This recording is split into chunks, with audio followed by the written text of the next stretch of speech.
चंद्र रात के अंधेरे में ही अपने घर से निकल पड़ता है। उसे ये बिल्कुल अंदाजा नहीं था कि वो कहां पर जाएगा, कहां पर रहेगा, लेकिन एक बात उसने अपने मन में पक्की ठान ली थी कि वो वापस लौटकर अपने घर पर नहीं आएगा। वैसे तो चंद्र का भरा पूरा परिवार था। उसकी पत्नी थी, उसकी माँ थी, उसके पिताजी थे, उसके 2 बच्चे भी थे जो अभी छोटी ही उम्र के थे। चंद्र की पत्नी दिन में खाली होते ही अपने पड़ोस की महिलाओं के साथ समय बिताया करती थी।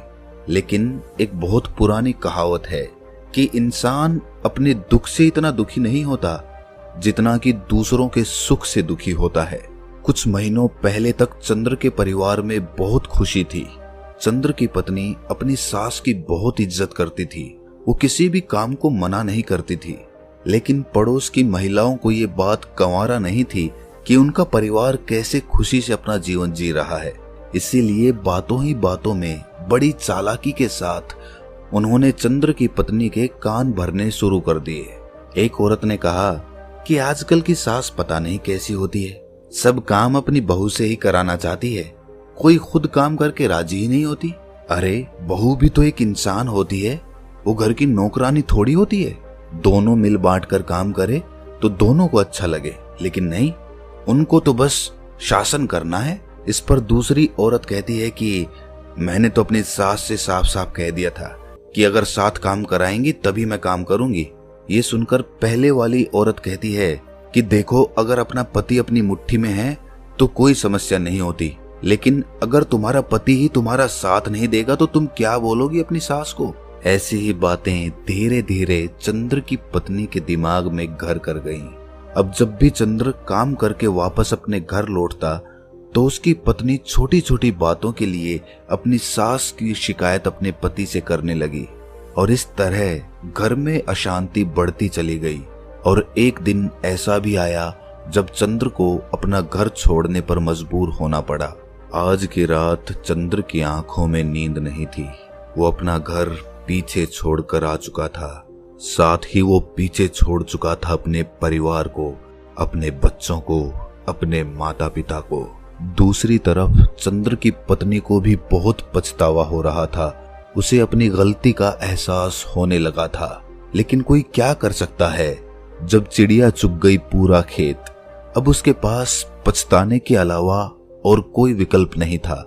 लेकिन चंद्र के परिवार को ये डर भी सता रहा था कि कहीं चंद्र आत्महत्या ना कर ले। अगर ऐसा हुआ तो वो अपने आप को कभी माफ नहीं कर पाएंगे। अंधेरे रास्ते पर चलते चलते चंद्र को कहीं दूर खेतों में एक कुटिया में थोड़ी रोशनी दिखाई दी। चंद्र उस कुटिया की तरफ चल दिया। उसने सोचा कि आज रात मैं यहीं पर काट लेता हूँ, कल सुबह सोचूंगा कि आगे मुझे क्या करना है। जब वो उस कुटिया में पहुंचा तो वहां पर एक सन्यासी ध्यान कर रहा था। चंद्र कुटिया के बाहर ही बैठकर उस सन्यासी को ध्यान करते हुए देखता रहा। उसके मन में विचार आ रहे थे कि सन्यासी का जीवन कितना अच्छा जीवन होता है। किसी से कोई लेना देना नहीं, कोई परिवार नहीं, बस भक्ति, ध्यान और यही उनका संसार। कुछ देर बाद जब सन्यासी अपने ध्यान से बाहर आए तो उन्होंने कुटिया के बाहर चंद्र को बैठे हुए देखा। उन्होंने चंद्र को अंदर आने का इशारा करते हुए कहा कि भंते, बाहर तो बहुत सर्दी है, तुम कुटिया के अंदर आ जाओ। इसके बाद जब दोनों की बातें होने लगी तो चंद्र ने अपनी पूरी परिस्थिति उस सन्यासी को बता दी। चंद्र ने यह भी बताया कि वो खुद अब संन्यास्त होना चाहता है, इसीलिए अगर वो उनको दीक्षा दे सकते हैं तो वो उन्हीं के पास रहकर ध्यान का अभ्यास करेंगे। सन्यासी ने उसे समझाते हुए कहा कि भंते, अभी तो तुम गुस्से में हो और गुस्से में लिया हुआ कोई भी फैसला अच्छा नहीं होता है, इसीलिए पहले अपने मन को शांत होने दो। उसके बाद भी अगर तुम्हारी यही इच्छा रही तो मैं तुम्हें दीक्षित कर दूंगा। उस रात चंद्र उस कुटिया में ही सोया। कुछ दिन तक उस सन्यासी के साथ रहने के बाद चंद्र को अपने बच्चों की याद सताने लगी। कुछ दिन और बीत जाने के बाद उसे अपने माता पिता और पत्नी की भी याद आने लगी। जब भी वो सन्यासी के साथ ध्यान करने के लिए बैठता तो उसके मन में अपने बच्चों की खिलखिलाहट, अपनी पत्नी के हाथ का खाना फिर से याद आने लगा। एक दिन चंद्र ने उस सन्यासी से कहा कि महात्मन, मैं बड़ा ही संकट में फंसा हुआ हूं। मुझे समझ में नहीं आ रहा कि मुझे कौन सा जीवन जीना चाहिए। एक तरफ मैं अपने परिवार को त्याग चुका हूं तो दूसरी तरफ मुझे उनकी याद सताती है, लेकिन उस घर में जाने का मेरा मन नहीं करता, क्योंकि घर के लड़ाई झगड़े, उससे परेशान होकर ही तो मैंने अपना घर त्यागा था। अगर घर में सुख शांति रहे तो ये ध्यान का अभ्यास तो मैं अपने घर पर रहकर भी कर सकता हूँ, लेकिन घर में सुख शांति किस प्रकार स्थापित हो, इसका कोई भी तरीका मेरे को मालूम नहीं है। अगर आप मुझे कोई सलाह दे सकें तो शायद मेरे घर में सुख शांति फिर से लौट आए। इस पर उस सन्यासी ने चंद्र को समझाते हुए कहा कि भंते, अगर तुम कुछ नियमों का पालन करते हो, कुछ बातों को अच्छे से समझ लेते हो, तो घर की सुख शांति तुम्हारे हाथों में ही होगी। अज्ञानतावश हम खुद ही अपने परिवार में अशांति पैदा कर देते हैं और इसका हमें एहसास भी नहीं होता।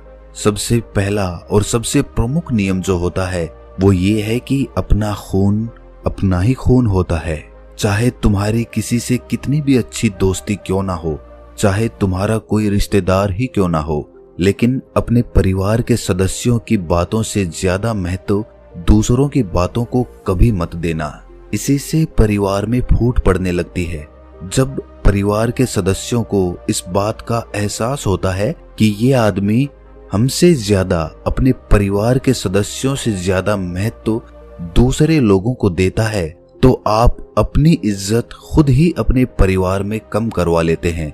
आगे से वो भी आपकी बातों को ज्यादा महत्व नहीं देंगे और यहीं से परिवार के सदस्यों के बीच आपसी दूरी पैदा होने लग जाती है, जिसका फायदा उठाते हैं बाहर के लोग। दूसरा नियम जो ख्याल में रखने का होता है वो ये कि जब भी परिवार के सदस्यों में कोई वैचारिक मतभेद पैदा हो जाते हैं तो उसे बात करके सुलझाने का प्रयास करो। अगर कोई बुरी लगी हुई बात परिवार का कोई सदस्य अपने मन में रख लेता है तो वो बात दीमक की तरह हमारे परिवार की सुख शांति को खाने लगती है। इसीलिए कैसी भी बात क्यों ना हो, कितनी भी बड़ी गलती क्यों ना हो जाए, अपने परिवार के सामने उनके साथ बैठकर उस बात को सुलझाने का प्रयास करो। अपने मन में उसे दबाकर मत रखो। अक्सर जब कोई आदमी गलती करता है तो वो उस गलती को छुपा कर रखना चाहता है ताकि उसे बार बार वो गलती दोहराने का मौका मिल सके। लेकिन समझने की बात ये होती है कि अगर आप अपनी गलती को दबाकर रखते हैं तो आप बार बार गलती करते जाएंगे और वही गलती आपके परिवार में अशांति का कारण बन जाएगी। और परिवार के किसी भी मुद्दे को सुलझाने के लिए बाहर के लोगों की सहायता लेने की आवश्यकता नहीं है। अपने परिवार के मुखिया के साथ बैठकर उस बात को खुद से ही सुलझाने का प्रयास करो। तीसरा नियम समझने के लिए तुम्हें ये समझना होगा कि घर में सबसे ज्यादा अशांति इसी कारण से पैदा होती है कि घर में सबसे ज्यादा अशांति का कारण बहू और सास के मतभेद होते हैं। अगर बहू अपनी सास को माँ के समान और सास अपनी बहू को अपनी बेटी के समान देखे तो ये मतभेद बहुत हद तक कम हो सकते हैं। उस सन्यासी ने चंद्र को संबोधित करते हुए कहा कि अगर तुम अपनी पत्नी का पक्ष लेते हो तो अपनी माँ की तरफ से बुरे हो जाते हो, और अगर अपनी माँ का पक्ष लेते हो तो अपनी पत्नी की तरफ से बुरे हो जाते हो। आदमी को हमेशा दूर ही रहना चाहिए। कम से कम हफ्ते में एक बार सारे परिवार के सदस्यों को आपस में बैठकर बातचीत करनी चाहिए। जो भी समस्याएं परिवार में चल रही हैं, खुले तरीके से आपस में चर्चा होनी चाहिए और जो भी सदस्य घर का मुखिया निर्धारित किया गया है उसकी बातों को सभी को मानना चाहिए। जिस तरह एक देश को अच्छे से चलाने के लिए एक नेता की जरूरत होती है, उसी तरह एक परिवार को भी अच्छे से चलाने के लिए मुखिया की जरूरत होती है। अगर देश गलत नेता के हाथों में चला जाए तो देश बर्बाद हो जाता है, और उसी प्रकार अगर परिवार गलत मुखिया के हाथों में चला जाए तो परिवार भी अशांत हो जाता है। इसीलिए मुखिया उसे चुनो जो खुद के लालच से परे हो, जो सिर्फ अपने आप की नहीं पूरे परिवार की सोचता हो। अगर हम आज से 50-60 साल पहले की बात करते हैं तो उस समय सभी भाई आपस में मिलकर साझे तरीके से रहा करते थे, क्योंकि सब लोग एक मुखिया की बात मानते थे, उसे मुखिया समझते थे, उसकी इज्जत करते थे। अगला नियम यह है कि अपने परिवार का रहस्य किसी को मत बताना। जो आपके परिवारजनों के बीच बातें हो रही हैं, उनकी चर्चा अपने पड़ोसियों के साथ कभी मत करना, वरना तो लोग आपके घर के रहस्य, आपके घर की कमियां जानना शुरू कर देंगे और समय आने पर उन्हीं कमियों की वजह से आपको पछताना पड़ेगा। जो बात परिवार की चार दीवारी के बीच हो रही हो, उसकी किसी को भी कानो कान खबर नहीं होनी चाहिए। इससे परिवार के सदस्यों का विश्वास एक दूसरे पर से उठने लगता है और समाज में आपकी कमियों की वजह से आपके परिवार का मजाक भी बनाया जा सकता है। अगला नियम है कि परिवार में सिर्फ अपने स्वार्थ के लिए नहीं जिया जाता।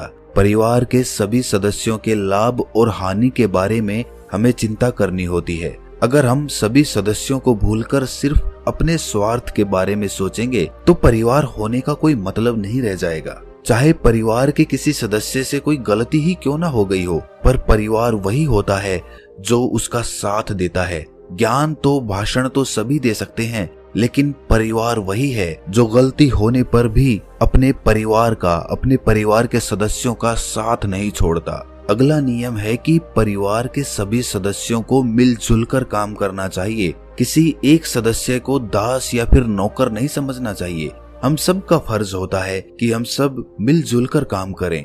अगर एक आदमी कमाता है, दूसरा बैठकर खाता है, तो ऐसा बहुत दिनों तक नहीं चल पाएगा। गाड़ी तभी सही तरीके से चल सकती है जब उसके सभी पहिए बराबर काम कर रहे हों, वरना तो गाड़ी पलट जाएगी। उसी तरह परिवार के जब सब सदस्य मिलजुल कर काम करते हैं तो एक दूसरे के लिए प्रेम बढ़ता है, एक दूसरे के लिए इज्जत बढ़ती है, एक दूसरे के करीब आते हैं। लेकिन जब एक सदस्य पर ही सारा काम डाल दिया जाता है तो वो अपने आप को उस घर का नौकर समझने लगता है और सभी की इज्जत उसकी नजरों में कम होने लगती है। यही बात सास और बहू पर भी लागू होती है। बहू के आते ही सास समझने लगती है कि अब तो मुझे काम करने की कोई आवश्यकता नहीं है। भले ही आप अपनी बहू जितना काम ना करें, लेकिन उसके काम में आप कुछ तो हाथ बटा सकती है। अगर आपकी बेटी होती तो भी आप उसके साथ काम कर रही होती, और यही बात बहू पर भी लागू होती है। आखिरी बात समझाते हुए सन्यासी ने उसे कहा कि वापस अपने घर लौट जाओ।